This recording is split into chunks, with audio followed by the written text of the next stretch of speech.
வணங்க மக்களே, see you at work tomorrow சீரீஸோடைய நெக்ஸ்ட் எபிசோடு பற்றி தான் நம்ம இந்த வீடியோவில் பார்க்க போகிறோம். அதுக்குள்ள ஃபர்ஸ்ட் ஆஃப் ஆல் எபிசோடோடைய ஆரம்பத்தில் ஹீரோயினி டாஸ்க் ஃபோர்ஸ் விட்டு போகிறதா சொல்லியிருந்திருப்பாங்க. அதை கேட்ட ஹீரோயினி தடுத்து நிறுத்தது மட்டும் இல்லாமல், நீ எதுக்காக டாஸ்க் ஃபோர்ஸ் விட்டு போகிற, அதுக்கு எதனாச்சும் ரீசன் இருக்கான்னு கேட்கும்போது அந்த இடத்துல ஹீரோயினுமே, நீங்கள் தான் என்கிட்ட சொன்னீங்க இந்த டாஸ்க் ஃபோர்ஸ்ன்றது வெரி டெம்ப்ரவரின்னு சொல்லிட்டு, அதால் தான் நான் இதை விட்டு போகணுன்னு நினச்சேன். ஏன்னா நம்மளுடைய ஒரு ப்ராஜெக்ட் இதுக்கு முன்னாடியே சக்ஸஸ் ஆகிடுச்சு, என்னால் இன்னொரு வாட்டி ஃபெயிலியரை ஏற்றுக்க முடியாதுன்னு சொல்ல, அதை கேட்ட ஹீரோ, அதை பற்றி நீங்கள் கவலைப்படுறீங்க, நீங்கள் இந்த டாஸ்க் ஃபோர்ஸ்க்கு தேவைப்படுறீங்க, இந்த ப்ராஜெக்ட் ஃபெயிலியர் ஆகாதுன்ற விஷயத்தை நான் உறுதிப்படுத்துகிறேன், அதால் நீங்கள் இந்த டாஸ்க் ஃபோர்ஸுக்கு வாங்கன்ற மாரி ஹீரோயினிக்கிட்ட சொன்னேன். அதை கேட்ட ஹீரோயினி அதுக்கு எந்த வித ஆன்சர் பண்ண கிடையாது. ஏன்னு கேட்டிங்கன்னா கடைசியாக கீட்டே சொன்ன விஷயம் தான் ஞாபகம் வருது. ஹீரோ எப்படி இருந்தாலும் யூஎஸ்க்கு போயிடுவார், இதுக்கப்புறம் நம்ம இந்த டாஸ்க் ஃபோர்ஸ்லேருந்து என்னன்ற மாதிரி தான் ஹீரோயினி யோசிக்கிறாங்க. அதில் இவங்களும் ஹீரோவை அவாய்ட் பண்ணிவிட்டு அந்த இடத்த விட்டு கிளம்பிட்டு வர, அதில் ஹீரோ அவருடைய ஃப்ரெண்டோட ஷாப்புக்கு போகிறாரு. அந்த இடத்துல ஒரு வருத்தமாக இருக்கும்போது ரெண்டுமே என்ன நடந்துச்சுன்னு கேட்குறாரு. அந்த சமையல் தான் ஹீரோயினி டாஸ்க் ஃபோர்ஸை விட்டு போகிற விஷயத்தை பற்றி சொல்ல, அதை கேட்ட ஃப்ரெண்டுமே ஹீரோவை திட்ட ஆரம்பிக்கிறாரு. உனக்கு அவளை பிடிச்சிருக்குன்ற விஷயத்த நீ அவகிட்ட சொல்ல வேண்டியது தானே, அவள் எல்லாத்தையும் புரிஞ்சுப்பானும்போது அதை கேட்ட ஹீரோ, நான் அவளை டிஸ்ரெஸ்பெக்ட் பண்ணணுன்ற அவசியமே கிடையாது, ஏன்னா நான் அந்த விஷயத்த சொன்னேன் எங்கள் ரெண்டு பேருக்குள்ளே அந்த ரிலேஷன்ஷிப்ன்றது உடஞ்சி போயிடும், என்னால் அந்த மாதிரியான ஒரு விஷயத்தை எப்படி அவகிட்ட சொல்ல முடியும், முதல்ல அவளை இந்த டாஸ்க் ஃபோர்ஸில் நான் இருக்க வைக்கணுன்ற மாரி ஹீரோ சொல்லிக்கிட்டு இருப்பார். இதுவே அடுத்த நாள் நோவாவை காமிப்பாங்க. அந்த இடத்துல நோவாவுக்கு திடீர்னு ஒரு நோட்டிஃபிகேஷன் வந்திருக்கும். அதை இவங்க ஓப்பன் பண்ணி பார்க்கும்போது தான் இவங்க டாஸ்க் ஃபோர்ஸில் சேரலான்னு இருந்திருப்பாங்க. ஆனால் அதுலேருந்து இவங்களை ரிஜெக்ட் பண்ணிட்டாங்கன்ற விஷயம் தெரிய வருது. அதை காமிச்சதுக்கப்புறம் தான் ஹீரோயினி காமிக்கிறாங்க. அதாவது ஹீரோயினி எப்படின்னா ஹீரோவை அவாய்ட் பண்ணணுன்னு இருக்குங்க. அதில் இவங்க முதல் வேலையை என்ன பண்ணுறாங்கன்னா, டிசைன் டீமுக்கு உதவி செய்கிற விதமாக இவங்க ஃப்ரெண்டான ஹேஜின்னு ஒரு லேடி இருப்பாங்க, அந்த லேடிக்கு வெட்டிங் ஃபோட்டோஸ்லாம் எடுத்து கொடுக்குறாங்க. அதாவது அவங்கள வெட்டிங் ட்ரெஸ் போட விட்டு அது மொத்தத்தையுமே இவங்க வரைஞ்சிக்கிட்டு இருக்காங்க. அந்த சமயத்தில் உனக்கு வேலைக்கு நேரமாக போகுது, நீங்கள் உட்காந்து என்ன பண்ணிருக்கேன்னு ஹீரோயின் கிட்ட கேட்டால், அந்த இடத்துல ஹீரோயினுமே உங்களுக்கு அதிக நேரம் இருக்கதை சொல்லிவிட்டு அப்படியே அவங்க ரெண்டு பேரும் சாப்பிட போகிறாங்க. அந்த சமயத்தில் தான் ஹீரோயினி எனக்கு ஒருத்தர் பிடிச்சிருக்குன்ற விஷயத்த ஃப்ரெண்டு கிட்ட சொல்கிறாங்க. அது யாருன்னு ஃப்ரெண்டும் கேட்கும்போது அந்த இடத்துல ஹீரோயினி உங்களுடைய மேனேஜர்னு சொல்ல, அதை கேட்ட ஃப்ரெண்டு தான் ரொம்ப சந்தோஷப்படுறாங்க. உனக்கு மேனேஜரை பிடிச்சிருக்கா, எனக்கு ஆஃபீஸ் ரொமான்ஸ்லாம் ரொம்ப பிடிக்கும், கண்டிப்பாக இது ரொம்ப நல்லா இருக்க போகுதுன்னு சொல்லிட்டு அவங்க உற்சாகத்தில் பேசினா, அதை கேட்ட ஹீரோயினிக்கு தான் அது என்ன சொல்கிறதுனே தெரியல. ஹீரோயினி இது வரைக்குமே அது ஒன் சைடுன்னு நான் நினச்சின்னு இருக்காங்க, எனக்கு மட்டும் தான் அவனை பிடிச்சிருக்கு. இதில் இன்னொரு காம்ப்ளிகேட்டடான விஷயம் என்னென்னா, என்னுடைய மென்டரான சூஜனுடைய எக்ஸ் ஹஸ்பண்ட் தான் அவரை எப்படி என்னால் ஏற்றுக்க முடியுன்ற மாரி இவங்க சொல்லிகிட்டு இருக்கு. அதை கேட்ட ஹேஜிமி, அதெல்லாம் பரவாயில்ல, உனக்கு பிடிச்சிருக்கா நீ அதே வழியிலே போன்ற மாரி இவங்களும் அப்ரோச் பண்ண தான் செய்கிறாங்க. ஆனால் ஹீரோயினி அதை தவிர்க்க செய்கிறாங்க. ஏன்னு கேட்டிங்கன்னா, முன்னவே ஹீரோயினி கூவானை லவ் பண்ணியிருந்திருப்பாங்க, அதோட இறுதி கட்டை எப்படி முடிஞ்சிச்சுன்ற விஷயத்தை நீங்களே பார்த்து இருந்திருப்பீங்க. அதில் ஹீரோயினி திரும்ப அப்படி ஒரு மிஸ்டேக் பண்ணக்கூடாதுன்னு நினைக்கிறேங்க. அதாவது ஹீரோயினிக்கு கூவானுக்கு நடுவில் லாங் டிஸ்டன்ஸ் லவ் போயிட்டு இருந்திருக்கும். அந்த லாங் டிஸ்டன்ஸ் லவ்வால் தான் அவங்க ரெண்டு பேருக்குள்ள பிரேக்கப் நடந்துச்சு. அதுபடி தான் ஹீரோ கூடி சீக்கிரம் யூஎஸ்க்கு போக போகிறாரு. அதே மாதிரியான மிஸ்டேக்கை திரும்ப ஹீரோயினி பண்ணக்கூடாதுன்னு நினைக்கிறேங்க. பட் எனிவேஸ் இந்த சீனை தாண்டி திரும்ப ஹீரோவை காமிச்சா, அந்த இடத்துல ஹீரோ பேக்கரி சைடாக நடந்து வந்துருப்பார். அந்த சமயம் தான் ஹீரோயினிக்கு பிடிச்ச ஒரு ஃபுட்டை ஒரு கவனிச்சிருந்திருப்பார். இதுக்கு முன்னாடி ஹீரோயினிக்கு இந்த ஃபுட்டு பிடிக்கும்னு சொல்லியிருந்திருப்பாங்க. ஆனால் ஹீரோயினால் எப்பயுமே அதை வாங்கியிருக்க முடியாது, ஏன்னா அவங்க வேலையை விட்டு வரும்போது அந்த ஃபுட்டே காலியாக இருக்கும். அதில் ஹீரோ அதை ஹீரோயினிக்காக வாங்குறது மட்டும் இல்லாமல் ஸ்ட்ரெயிட்டாக தான் ஹீரோயினை பார்க்க போகிறாரு. அந்த சமயத்தில் ஹீரோயினுமே ஹீரோ வந்திருக்கிறத பார்த்தோன்னே, நீங்கள் என்ன பண்ணுறீங்கன்ற மாரி ஹீரோ கிட்ட கேட்க, அந்த இடத்துல ஹீரோ சிம்பிளாக என்ன சொல்கிறேன்னா, நீங்கள் இல்லாமல் கம்பெனி வீழ்ச்சியை நோக்கி போகுதுன்னு சொல்ல, அந்த சமயம் தான் ஹீரோயினுக்கு ஃபஸ்ட் எபிசோடில் இவங்க என்ன சொன்னாங்கன்ற விஷயம் ஞாபகம் வருது. அதாவது இவங்க ஹீரோ கிட்ட என்ன சொல்லியிருப்பாங்கன்னா, நான் எப்பயுமே வேலைக்கு சீக்கிரமாக வருவேன், எல்லா வேலையுமே நான் ஆர்வமாக பண்ணிக்கிட்டு இருப்பேன், ஆனால் ஒரு நாள் எனக்கு உடம்பு சரியில்லை, அதான் நான் லீவு போட்டிருந்தேன். அந்த சமயத்தில் அடுத்த நாள் கம்பெனியில் எல்லா வேலையுமே நின்று இருக்குன்னு நான் எதிர்பார்த்தேன், ஆனால் எல்லா வேலைகளுமே அப்படி தான் போய்கிட்டு இருக்குது, நான் இல்லைனா கூட கம்பெனி இப்படி தான் போகும், நான் இல்லைனா கம்பெனி ஒன்று வீழ்ச்சி நோக்கி போகாதுன்னு ஒரு ஆன்சரை சொல்லியிருந்திருப்பாங்க. அதை தான் இந்த இடத்துல ஹீரோ ரிமெம்பர் பண்ணுறது மட்டும் இல்லாமல் அதை ஹீரோயின் கிட்ட சொல்ல, அந்த இடத்துல ஹீரோயினுமே உங்களுக்கு ஞாபக சக்தி அதிகமாக இருக்குன்ற மாதிரி சொல்கிறாங்க. அடுத்ததாக ஹீரோ இவர் வாங்கி அந்த விஷயத்தை ஹீரோயின் கிட்ட தர ஆரம்பிக்கிறாரு. அது மட்டும் இல்லாமல் இவர் ஹீரோயினை நினச்சி எவ்வளோ கவலைப்பட்ட விஷயங்கள்லாம் பற்றி சொல்லிகிட்டு இருப்பார். அதெல்லாம் கேட்ட ஹீரோயினியும், நீங்கள் எதுக்காக என்னை பற்றி கவலைப்படுறீங்க, இதெல்லாம் எதுக்காக நீங்கள் பண்ணணும்னு கேட்க, அந்த சமயம் தான் ஹீரோ சொல்ல ஆரம்பிக்கிறாரு, உங்களுக்கு என் கூட இருக்குது அன்கம்ஃபர்டபுளாக இருக்குண்ணா, கவலைப்படாதீங்க, நான் இதுக்கு மேலே தான் அந்த விஷயங்களை திருத்திக்கிறேன், ஃப்யூச்சரில் நம்ம ரெண்டு பேருக்குள்ளார எந்த வித அன்கம்ஃபர்டபுளான மூமெண்ட்டும் இல்லாமல் நான் பார்த்துக்கிறேன், அதில் எதை நினச்சி நீங்கள் கவலைப்படாதீங்க, நீங்கள் வேலைக்கு வரணும்னு மட்டும் தான் நான் ஆசைப்பட்றேன்ற மாரி ஹீரோ சொல்லிக்கிட்டு இருப்பார். அந்த சமயத்தில் ஹீரோயினுமே அதெல்லாம் சரி, ஆனால் கடைசியாக தான் நான் குரூப் பிளைண்ட் டேட்டுக்கு போகும்போது நீங்கள் இன்னும் எனக்கு அதிக வேலைகள் தந்திருக்கணுன்ற மாரி ஒரு வார்த்தைகளை சொன்னீங்களே, அதுக்கான அர்த்தம் எனக்கு இது வரைக்கும் புரியலன்னு சொல்ல, அதை கேட்ட ஹீரோ நான் உங்களை நினச்சி ரொம்ப கவலைப்பட்டேன். அதாவது எப்படி சொல்கிறது, ஒரு லிட்டில் சிஸ்டர் ஆட்டோன்னு சொல்ல, அதை கேட்ட ஹீரோயினு இப்போ தான் எனக்கு புரியுது, நீங்கள் உண்மையாலுமே என்ன அன்கம்ஃபர்டபுள் ஆக்குறீங்க, அதெல்லாம் போகிறேன்ற மாரி கடைசியாக தான் ஹீரோ வெறுப்பேற்றுற மாரி பிரதருன்னு கோவத்தோடு சொல்லிட்டு போக, அதெல்லாம் பார்த்த ஹீரோ நான் எதுக்காக அவளை லிட்டில் சிஸ்டர்னு கூட்டேன், எனக்கு அது ஒன்றும் புரியல. ஒரு நாள் அவளுக்கு என் மேலே ஃபீலிங்ஸ் இருக்கா, நான் அப்படி கூப்பிடும்போது அவன் ஏன் கோவப்பட்டான்ற மாரி ஹீரோ அவருக்குள்ளார ஏகப்பட்ட விஷயங்களை யோசிச்சுன்னு இருக்காரு. அந்த சமயம் தான் ஹீரோயின்மே உள்ளார போயிட்டு எங்கள் 2 பேருக்குள்ளே என்னமோ ஒன்று போகுதுன்னு நான் நினச்சேன், ஆனால் அவன் கடைசியாக தான் என்ன சிஸ்டர்னு சொல்லி மொத்த விஷயத்தை கெடுத்துட்டான்ற மாரி ரொம்ப கோவத்தோடு உட்காந்து இருப்பாங்க. அதுபடி தான் அடுத்த நாள் ஹீரோயின் எப்பயும் போல் வேலைக்கு போவாங்க. அந்த சமயம் தான் அவங்க டாஸ்க் ஃபோர்ஸில் புதுசாக 2 பேர் சேர்ந்துருக்காங்க. அது வேற யாரும் கிடையாது, நாரிக்கீட்டே. இவங்க 2 பேரும் தான் சேர்ந்துருக்காங்க. ஹீரோயினி அதை பார்த்து ரொம்ப சந்தோஷப்படுறாங்க. ஏன்னா இவங்க மட்டும் தான் இப்போதைக்கு ஹீரோ கூட தனியாக வேலை செஞ்சுருப்பாங்க. புதுசாக 2 ஆட்கள் வந்திருக்காங்களே, அதில் அவங்க எல்லாருமே மீட்டிங் ரூமில் உட்காந்து பேசிக்கிட்டு இருக்காங்க. அந்த சமயம் தான் நோவா மீட்டிங் ரூமை கிராஸ் பண்ணும்போது அதில் கீட்டே இருக்கிற விஷயத்தை நோட்டீஸ் பண்ணுறாங்க. அதில் கீட்டேவை பார்த்து சிரிச்சுட்டு அப்படியே போகும்போது அந்த இடத்துக்கு மிஸ்டர் கோ வரது மட்டும் இல்லாமல் நீங்கள் டாஸ்க் ஃபோர்ஸில் அப்ளை பண்ணி அதில் தோற்று போன விஷயம் எனக்கு தெரியும்னு சொல்லு. அதை கேட்ட நோவோ நீங்கள் என்ன சொன்னாலும் நான் செய்கிறேன், என்னை மன்னிச்சுக்கோங்கன்னும் போது அதை கேட்ட மிஸ்டர் கோ அதெல்லாம் தேவையில்லை, நீங்கள் எப்பயும் போல் உங்கள் வேலையை பார்க்கலாம், அதெல்லாம் பெரிய விஷயமே கிடையாதுன்னு சொல்லிட்டு மிஸ்டர் கோ போயிடுறாரு. அதுக்கு அடுத்து தான் நோவா அவங்க ஃபோனை எடுத்து பார்க்குறாங்க. அந்த சமயம் தான் ஜே மெசேஜ் பண்ண விஷயம் தெரிய வருது. அதில் ஜே கிட்ட பேசுவோமேன்ற மாரி இவங்க ஜே கிட்ட பேசிகிட்டு இருக்குங்க. அந்த சமயம் தான் ஜே நம்ம சர்ஃபிங் போகலாமான்ற மாரி நோவா அப்ரோச் பண்ணுறாரு. ஆனால் நோவாவுக்கு சர்ஃபிங் தெரியாது. அதை பற்றி சொன்னால் அதை நான் கற்றுக் கொடுக்குறேன்ற மாரி ஜே சொல்கிறாரு.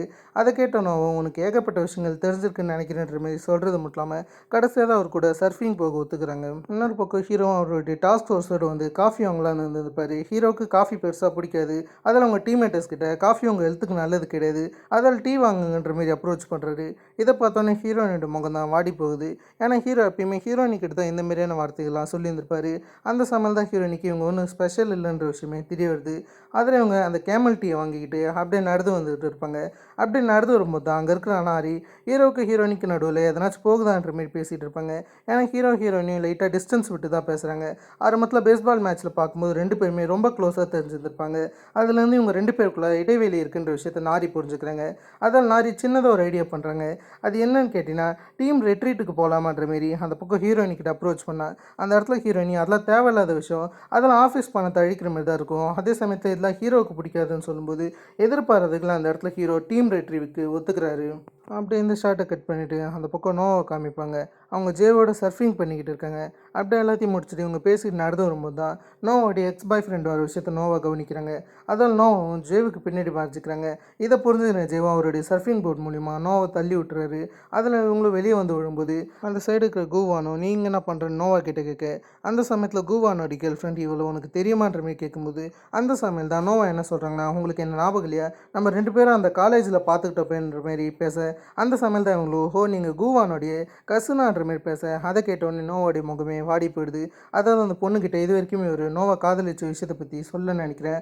அந்த சமயத்தில் ஜே யாருன்னு கூவான்னு கேட்கும்போது அந்த இடத்துல ஜேவுமே நான் தான் நோவோடைய பாய் ஃப்ரெண்ட் சொல்கிறாரு. அதை கேட்ட நோவாவுக்கு என்ன பண்ணுறதுன்னு தெரியல. அதால் சரின்னு சொல்லிட்டு இவங்க எல்லாரும் உட்காந்து பேசுகிறாங்க. அந்த சமயம் தான் கூவான்மே நீங்கள் 2 பேர் எப்போலேருந்து டேட் பண்ண ஆரம்பிச்சிங்கன்னும் போது ஜே என்ன சொல்கிறேன்னா நோவோடைய பாய் ஃப்ரெண்ட் அவளை பிரேக்கப் பண்ணிட்டு போயிருந்தான்னு நினைக்கிறேன். அதில் அவள் பீச்சாண்டை வந்து அழுதுகிட்டு இருந்தா. அந்த சமயம் தான் இவளை பார்க்கறது மட்டும் இல்லாமல் இவள் அழகெலாம் மயங்கிட்டன்ற மாரி இவர் பேசிக்கிட்டு இருப்பார். அதெல்லாம் கேட்ட நோவா கடுப்பாகிறது மட்டும் இல்லாமல் கூவானோடைய உண்மையை போட்டு உடைக்கிற மாதிரி தெரியுது. அதாவது கூவான் இவங்களை 7 வருஷமாக காதலிச்சிருந்திருப்பாரு. அதுக்கடுத்து விட்டுட்டு போன மொத்த விஷயத்தை பற்றி சொல்கிற மாரி அதுக்கடுத்து தான் அந்த பொண்ணு கூவான் மேலே கோவப்படுற மாதிரிலாம் வச்சு பார்க்குறாங்க. ஆனால் அப்படி எதுவுமே நோவா பண்ண கிடையாது. இதே விஷயத்தை தான் கடைசியாக ஜே கேட்குறாரு, எதுக்காக நீ அந்த உண்மையை அந்த இடத்துல போட்டு உடைக்கல, அது அவனுக்கு சரியான ரிவெஞ்சாக இருந்திருக்கணும் போது அதை கேட்ட நோவா அது எனக்கு சரியா படல, அவன் புதுசாக ஒரு பொண்ணை பார்த்துக்கிட்டான், அந்த பொண்ணோடையாச்சும் அவன் சந்தோஷமாக இருக்கட்டும், இதுக்கப்புறம் எனக்கான ஒரு வாழ்க்கையை நான் பார்த்துக்கலான்னு இருக்கேன், என்னுடைய வாழ்க்கைன்றது ஒரு ஸ்ட்ரேஞ்ச் வேர்ல்ட் ஆல்ட்ட இருக்குது, அந்த இடத்துல நான் மட்டும் இருக்கணும்னு ஆசைப்படுறேன்ற மாரி இவங்களுடைய விஷயம் சொல்லிருக்கும்போது அதை கேட்ட ஜேவும் நான் உன்னுடைய ஸ்ட்ரேஞ்ச் வேர்ல்டில் வரலாமா, உனக்கு எந்த மாதிரியான பசங்களை பிடிக்கும், உன்னோட வயசு அதிகமானவங்களா இல்லைன்னா கம்மியானவங்களான்ற மாரி அந்த மாதிரியான கேள்வியை கேட்குறது மட்டும் இல்லாமல் இதுக்கு நீ இப்போ ஆன்சர் பண்ணணுன்ற அவசியம் கிடையாது, இதுக்கு நீ அப்புறம் கூட ஆன்சர் பண்ணலான்னு அந்த இடத்த விட்டு ஜே போயிடுறாரு. அதுக்கடுத்து தான் மொத்தமே முடிச்சதுக்கப்புறம் நோவா வீட்டுக்கு அவங்களுடைய சிஸ்டருக்காக சில சில விஷயங்கள்லாம் வாங்கி வந்திருக்கேங்க. அதாவது சாப்பாடு தான் வாங்கி வந்திருக்கேங்க. அந்த சமயத்தில் நோவோடைய முகம் டல்லாக இருக்கிறத பார்த்தோன்னே சிஸ்டர் என்ன ஆச்சுன்னு கேட்கும்போது கடைசியாக தான் நோவா பிரேக்கப் விஷயத்தை பற்றி சொல்கிறேங்க. அது மட்டும் இல்லாமல் அது ஆரம்பத்துலேயே உங்களுக்கு எவ்வளோ கஷ்டமாக இருந்துச்சு விஷயத்தை பற்றிலாம் சிஸ்டர் கிட்ட சொல்ல அதை கேட்ட சிஸ்டரும் நோவாக்கு ஆறுதலாக இருக்கிற விதமாக நோவை ஹக் பண்ணிக்கிறாங்க. அடுத்ததான் எல்லாரும் டீம் ரெட்ரீட்காக போகிறாங்க. அப்படி போகும்போது தவறுதலாக ஹீரோ ஒரு கார்லேருந்து சில பொருட்கள் எடுத்து வந்திருப்பாரு. அதில் சில பொருட்கள் கீழே விழ அதுக்கு உதவி செய்கிறதுக்கு ஹீரோனி வராங்க. இவங்க 2 பேரோட கையை டச் ஆகுது. அந்த சமையல் தான் அந்த இடத்துக்கு நாரி வருது மட்டும் இல்லாமல் இப்போது இந்த இடத்துல தண்ணி இல்லைன்னு சொல்கிறாங்க. யாருனாச்சும் தண்ணியை வாங்கிடணுன்ற மாதிரி சொல்ல அந்த சமயத்தில் ஹீரோ அவர் போகிறத ஒத்துக்கிறாரு. ஆனால் இந்த சைடுக்கு கிட்டே நீங்கள் க்ளீஷாவாக இருக்கக்கூடாது, நம்ம வேணால் கேம் வச்சு இதை முடிவு எடுத்துக்கலான்ற மாதிரி சொல்கிறாரு. அதாவது இவங்க பேட்மிண்டன் விளையாட போகிறாங்க. அது மூலயமா இவங்க முடிவு எடுத்துக்கலான்னு இருக்குங்க. சரின்னு சொல்லிட்டு இந்த பக்கம் ஹீரோ ஹீரோயினி ஒரு டீமாக இருக்குங்க. நாரி கீட்டேயும் ஒரு டீமாக இருக்குங்க. அதில் இவங்க 2 பேரும் பயங்கரமாக விளையாடிக்கிட்டு இருக்குங்க. ஆனால் கடைசியாக தான் தோக்குறது வேற யாரும் கிடையாது, ஹீரோடைய டீம் தான். அதில் ஹீரோ தண்ணியை வாங்க போகலான்னு இருக்காரு. அந்த சமையல் தான் அங்கே ஹீரோயினையும் வர செய்கிறாங்க. அதை பார்த்தோன்னே ஹீரோ நீங்கள் தண்ணி வாங்கணுன்ற அவசியம் கிடையாது, நான் மட்டும் போகிறேன்ற மாரி சொல்கிறாரு. திரும்ப ஹீரோயினி அன்கம்ஃபர்டபுள் ஆகக்கூடாதுன்னு சொல்லிட்டு தான் ஹீரோ இப்படி சொல்ல அதை கேட்ட ஹீரோயினுக்கு தான் கோவம் வருது. நீங்கள் அந்த மாதிரியான விஷயங்களை சொல்லணுன்ற அவசியம் கிடையாது, நீங்கள் எல்லா விஷயத்தையுமே தப்பாக புரிஞ்சுக்கிட்டீங்கன்ற மாரி இவங்க வேறு சில விஷயங்களை பற்றி ஹீரோ கிட்ட பேசிட்டு அந்த இடத்த விட்டு போயிடுறாங்க. அதுக்கு அடுத்தது அவங்க மீட்டிங் பிளேஸில் பேசும்போது ஹீரோ சில முக்கியமான வேலைகளை ஹீரோயினுக்கு ஒப்படைக்கிறாரு. அதை பார்த்த ஹீரோயினியும் எதுக்காக அந்த வேலையை நீங்கள் என் கிட்ட தாந்தீங்கன்னு ஹீரோ கிட்ட கேட்க அந்த இடத்துல இவருமே நான் உங்களை நம்பினன்ற மாதிரி சொல்கிறாரு. ஆனால் ஹீரோயினுக்கு அதில் பெருசாக நம்பிக்கை கிடையாது. அதில் ஹீரோயினுமே அந்த ப்ராஜெக்டை பண்ண முடியாதுன்னு சொல்கிறாங்க. ஒரு முக்கியமான வேலையை தான் தந்துருந்துருப்பாரு, அதை பண்ண முடியாதுன்னு சொல்லிட்டு எல்லாருமே ராத்திரி உட்காந்து சரக்கு அடிச்சுன்னு இருப்பாங்க. அந்த சமயம் தான் கீட்டையும் நாரியும் கேம்புக்குள்ளார போயிடுவாங்க. கடைசியாக தான் அந்த இடத்துல ஹீரோ ஹீரோயினி மட்டும் தான் இருக்காங்க. அந்த இடத்துல ஹீரோ என்ன கேட்குறான்னா நீங்கள் உண்மையாலுமே இந்த டாஸ்க் ஃபோர்ஸை விட்டு போகிறதுக்கு என்ன ரீசனாக இருக்குது? நான் ஆரம்பத்தில் என்ன யோசிச்சேன், நான் உங்களுக்கு என் கூட இருக்க பிடிக்கலன்னு நினச்சேன். நான் ஒருவேளை உங்களை அதிகமாக அன்கம்ஃபர்டபுள் ஆக்குறேன்ற மாரி தான் யோசிச்சிருந்தேன். ஆனால் அது உண்மையான ரீசன் கிடையாதுன்னு எனக்கு புரியுதுன்ற மாதிரி சொல்கிறாரு. ஏன்னா ஹீரோயினி அதை பற்றி தான் காரில் சொல்லியிருந்திருப்பாங்க.